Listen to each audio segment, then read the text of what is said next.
So guys, welcome back to another video on my channel.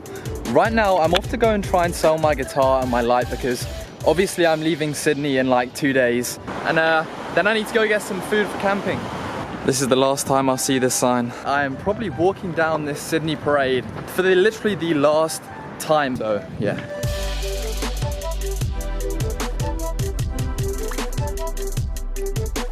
The year studying abroad's gone so quickly. Oh, look at this guy. This is the worst and most ugliest animal in Sydney. These guys right here. Bin chickens. Let's get this bread. There it is.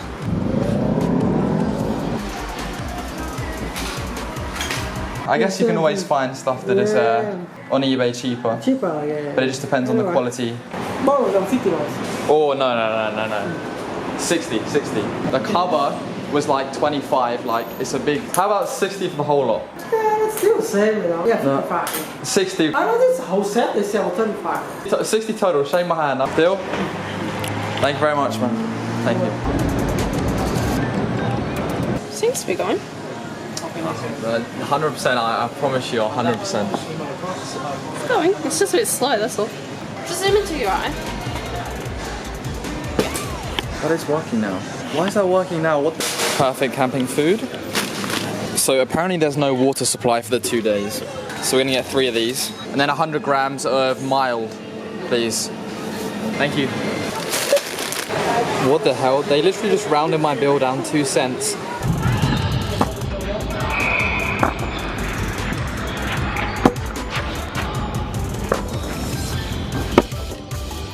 Just out here playing some tennis right now. It's actually results day. Results day's in 3 days. James, you feel you've done better than me in macroeconomics? Yeah, always. The pure confidence. This man.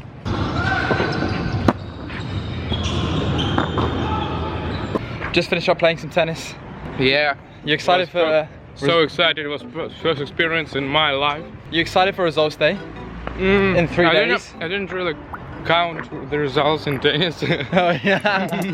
Now I decided to try and read a 100-year-old book, since these books seem to take up most of the study space in libraries. And I wanted to share the journey with you guys, so enjoy.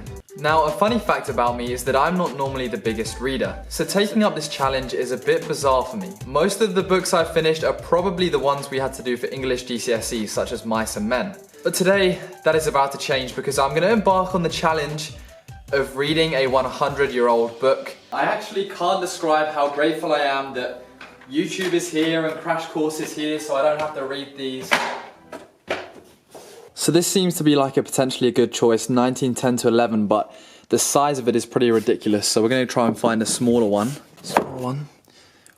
So this one right here, oh my goodness, it's already literally crumbling. So yeah, perfect.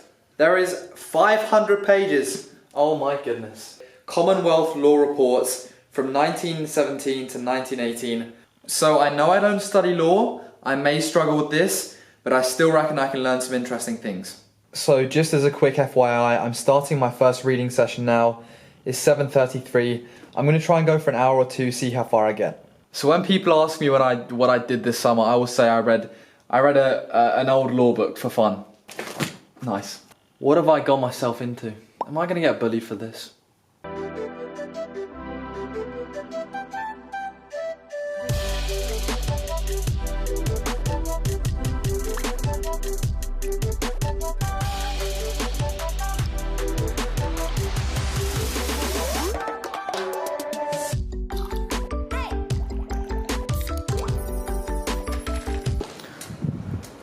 Right, so I just finished up my first case, the first 30 pages, and it took me about an hour, I'd say.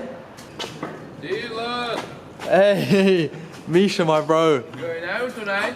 No, are you? You are? Where are you going? Let's go somewhere, like the club. To the club. And just like that, I'm going out to the club. But first, let me just say, so I was saying about Mr. Rhodes. He appealed that wartime precaution regulation should apply to a fluctuating advance over $2,000. There was a lot of confusing stuff about retrospect this, retrospect that.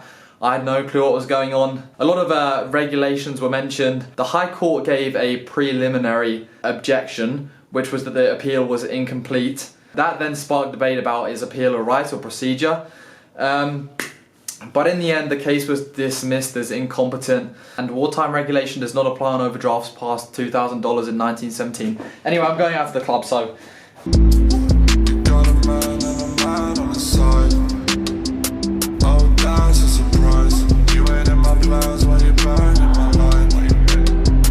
What is it on my finger from this book?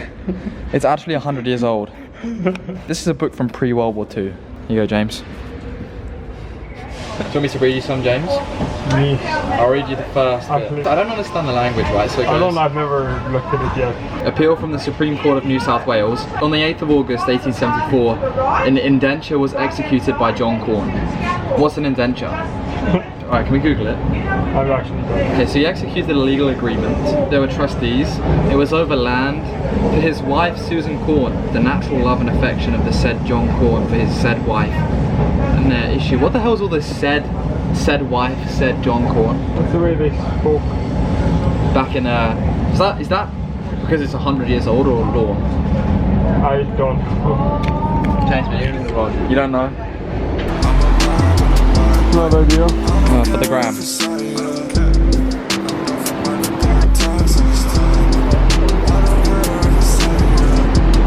It's kind of a weird thing to think, like, I've got 100 years of heritage in my bag. Like, no one even cares. This book's 100 years old.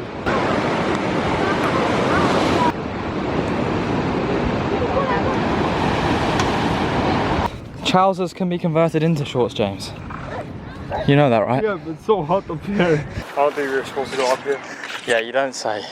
We're 500 meters above sea level. We want to be down there, far out. Hey James, do I look ridiculous like this? Yeah. So it's day 3 of reading this book. I must say I did read a lot yesterday. I read like 3 new cases, but most of the cases were all about regulations and stating the implications of a regulation, and pretty much just went over examples. So I didn't actually learn too much yesterday. That's why I've chosen not to include it in the video. One thing to remember is that I am skim reading this, like I'm not studying it, if you know what I mean. So if I don't understand something, I just move on.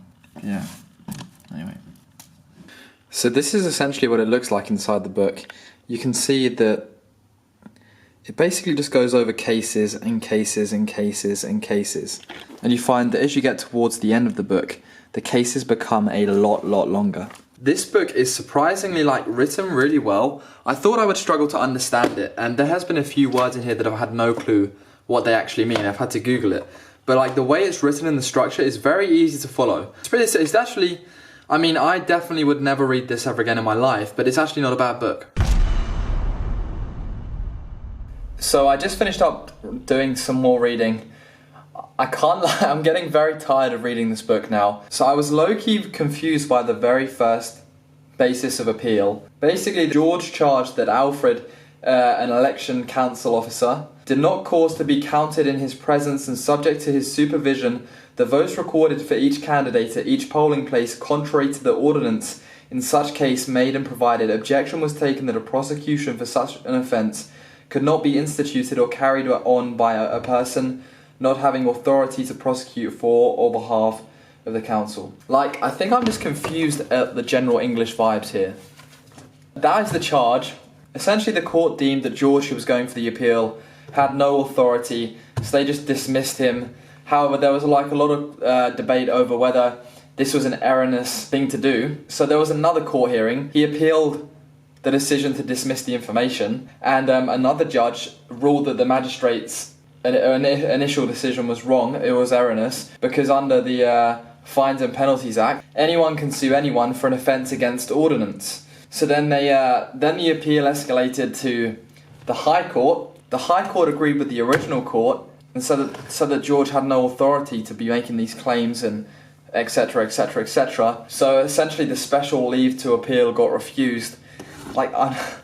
I'm just getting to the point where I'm reading stuff now, and I'm genuinely not understanding anything. So guys, back to doing another reading session. I'm probably going to do my final reading session now, then summarise. I'm hoping to get to page 160 and then I'll probably call it there. It's not like one continuous story, so I'm finding it hard to get like super like into the story, because I get into it and then it changes to a different case, if you know what I mean.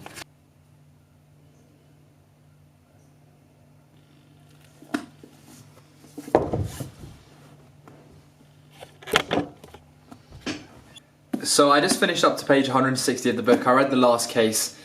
Now, I'm probably not going to talk about this case just purely because it was to do with like a young girl, and you know, I'm sure you can imagine what it's about. But anyway, back to this book. Now this book is 100 years old. Like, proof is in the pudding right here.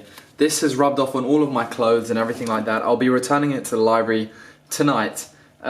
What have I learned during this period of reading this book? I've learned a bit about law. I've learned stuff like ordinance. Like, to actually read and understand a book like that, it must take ages, purely because like they reference regulations and laws, etc., but you have to know what is entailed in this like regulation. And obviously for me, I don't know, so sometimes it was hard to grasp what was going on. So has this book changed my life? No, sadly not. I feel a bit more educated now. There was I know about ordinance a bit. I understand how carefully worded court cases have to be now. I understand that assumptions are a huge part in the judging of cases. The appeals process seems opinion-based sometimes. Listen, everything is probably very different now to this because it was obviously 100 years old. To be honest, from 150 pages of reading, I feel like my time could have been spent better elsewhere, because a lot of the stuff I didn't understand, probably because I don't study law, and I'm going camping tomorrow for 2 nights and then I fly home. So I essentially don't have time to read the rest of the book. I hope you leave a like on this video because it did take me a very long time to do, well, 150 pages worth of reading. Please do subscribe down below. Catch you again soon. 24 hours without internet challenge coming very soon.